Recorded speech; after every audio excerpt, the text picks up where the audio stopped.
Greetings. Welcome to Pivot and Prosper, strategies and support for women changing careers, where we discuss how to navigate career changes and provide strategies and support for women who have experience in the workforce and are looking to transition into a new career. I'm your host and career coach, Diane Woods, and it is important to me to be able to assist you in your career change and to make that transition as easy as possible. I do invite you to follow us and share the podcast with your family and friends. You can also click on the link in the podcast and visit our websites to check out some of our additional resources as well. I'd also like to invite you to share your thoughts about the podcast as well as ask a question that you may have about career change. So thanks so much for tuning into the podcast. Now, let's get to today's episode.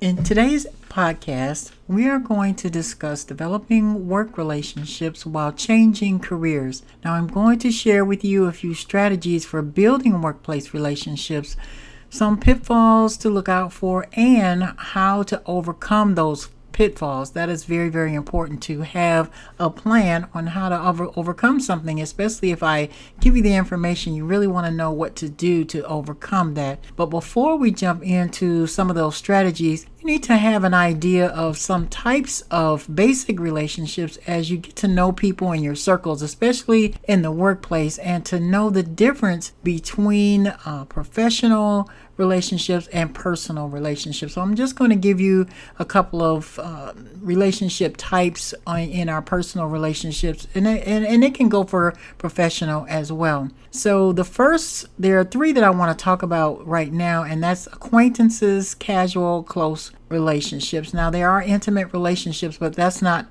part of our discussion for today. And it's those basically versus the workplace, which should always be professional by nature. So let's talk about what is an acquaintance type of relationship. Well, when you're in an acquaintance is an individual you're just kind of getting to know. You have introduced yourself, and the questions that you initiate are just general questions like, where do you work or go to school? Now, this is in your personal relationships. Are you single? You're married? Do you have children? Etc. Some types of questions like that. And it takes more than one meet and greet to get to know someone and for them to kind of get to know you.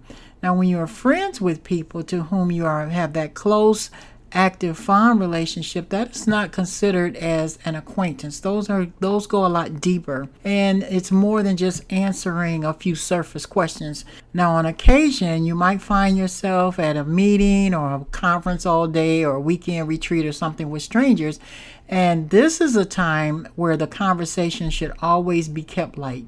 Do your best to stay within the acquaintance boundaries, asking those general surface questions and getting to know people, especially during breaks and lunches and things like that. You don't want to start off telling people your personal problems or issues because you really haven't developed that kind of relationship. And when that information gets out, then our feelings can be hurt. The next one I want to mention is casual relationships. Now, a casual relationship is one that you're getting to know the person better. You have more personal time invested, and you discover more common interests and activities. You ask more personal, but not too intimate, type of questions. I see you look sad today. How are you feeling? Those kind of things like that, where they can just maybe share some details. You can also ask them, would you like to go to dinner or a ball game? Invite them to a party that you might be having. These are when you get into more casual type of relationships. Now, just because you have a casual type of activity at work does not mean that you're actually having a deeper and more intimate relationship with someone on the job. Now, those conversations reveal more details about a person, and you're kind of getting to know what they like and dislike. That is your phase, your casual relationship. The next one is the close relationship, and I don't want to spend too much time on this. I just want you to have an idea of where I'm going with our workplace relationships. Now, when you're in a close relationship, it demands more time, a deeper degree of loyalty, and loyalty is very, very important when you're in a close relationship. So don't assume because you've asked someone some questions and they've shared something with you that you have a loyalty with that individual. These types of relationships really do take time, and you want to make sure, because if you're sharing personal information and it doesn't go the way you plan, it could cause a lot of heartbreak and a lot of tension between you and that individual, and especially if it's on the job. A loyal person is one that is willing to love unconditionally. They motivate you, they encourage you, they warn you when you get off track and when you're making bad decisions. Those are your close relationships. This person listens, talks on a more insightful level, and you don't get offended with them or disregard their words when they're trying to share something with you that may be harmful to you. It's a richer and deeper relationship, and I think you kind of get to drift and understand where I'm going with this.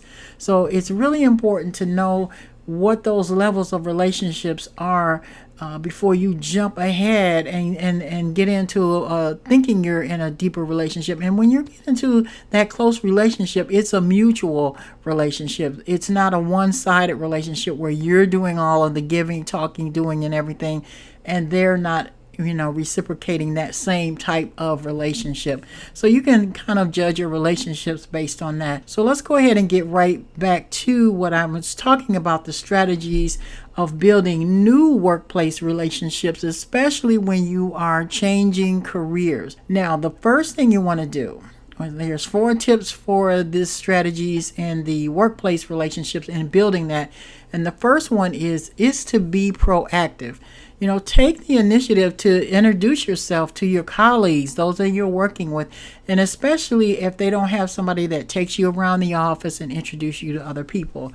Attend the networking events and seek out mentorships and opportunities. Don't wait for others to approach you. The next one, number 2, is to show a genuine interest. Show a genuine interest. Take the time to get to know your coworkers, ask questions about their work, and actively listen for their responses. And now this will demonstrate that you value their expertise and build a rapport. Can you see the difference between personal and work in that regard? Showing that genuine interest in their actions and things that they do on the job. Offer your support. Number 3, be willing to assist your colleagues whenever possible. Offer your skills and knowledge, or even just helping hand. This kind of fosters a collaborative environment and establishes goodwill between you and the other individuals and your coworkers, especially when you're new and you have those types of new relationship building.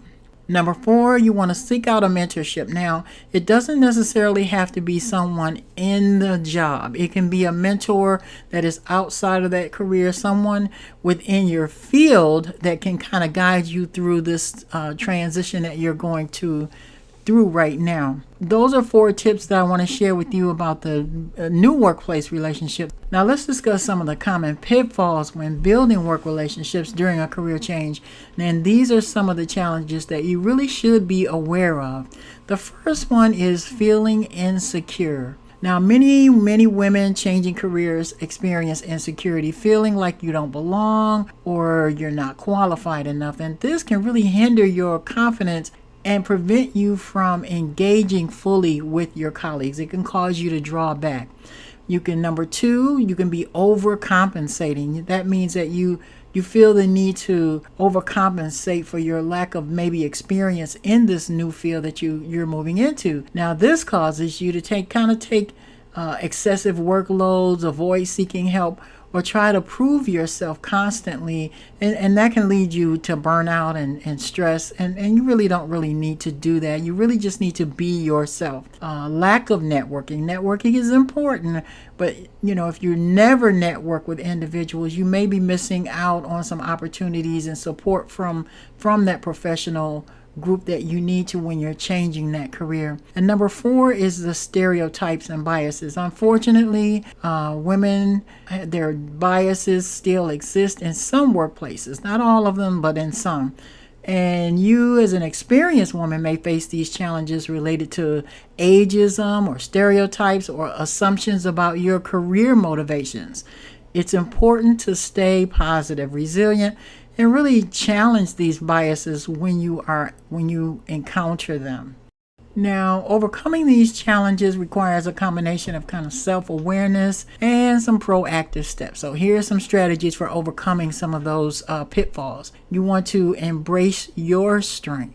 Recognize and celebrate the unique skills and experience that you bring to the table. Every one of us brings something different to the table. There's going to be no two people alike. And focus on what you can offer rather than, fixate on what you lack. Because if you know what you can offer, and maybe they're not open to that right now, you have to deal with that and just take it maybe one day at a time. But stay positive. Seek support networks. Like I mentioned before, connect with professional organizations or online communities, mentorships, and programs, especially designed for women in career transitions. You're changing from one career to another career. It's not just like we're just moving from one job to the next. We're talking about a career change, something that maybe you haven't done or never done before, but had always wanted to do. So it's a different type of transition. It's not just going from one job to the next, but it's actually doing a career change, and it has a lot to do with your mindset and you studying and staying focused. I know sometimes when I'm doing something new, I'm reading and studying and learning something new, my head feels like, oh my gosh, it's just going to explode because I'm overwhelmed with the information and with the things that I need to know to make it what I would desire it to be. So sometimes we can feel overwhelmed by that, but just take it one day at a time. Make sure you're getting the rest that you need. Number 3, ongoing learning and invest in continuous learning. I do that all the time. I always learn something new every day. Sometimes it could be something a little fun or a little funny, but I do learn something every day. Make sure that you pay attention. Pay attention to your surroundings. Pay attention to the things that you are learning and acknowledge the fact, oh, Dee, I didn't know that. I learned something new today, and celebrate those things. We don't celebrate enough of who we are as women. We don't celebrate who we were created to be and the things that we're doing in our life today because we get ourselves into this grinding mode to where, we feel like we're being ground just like coffee grounds all the time, and we end up crushed. So make sure that you are celebrating the things that you're learning as you're developing in this new career, and be patient with yourself. Be encouraged and enjoy the journey. That's number 4. Be encouraged and enjoy the journey, because feeling stressed or trying to be a people pleaser only makes you feel like, you can feel worthless sometimes when people don't respond to you in the way that you feel that they should. Make sure that you're incorporating some fun in your career transition, no matter what it is, whatever is your happy place. If you like to go and do photography, or if you like to just go sit at the beach or at the park or something to that effect, make sure that you are doing that, and not just once a month.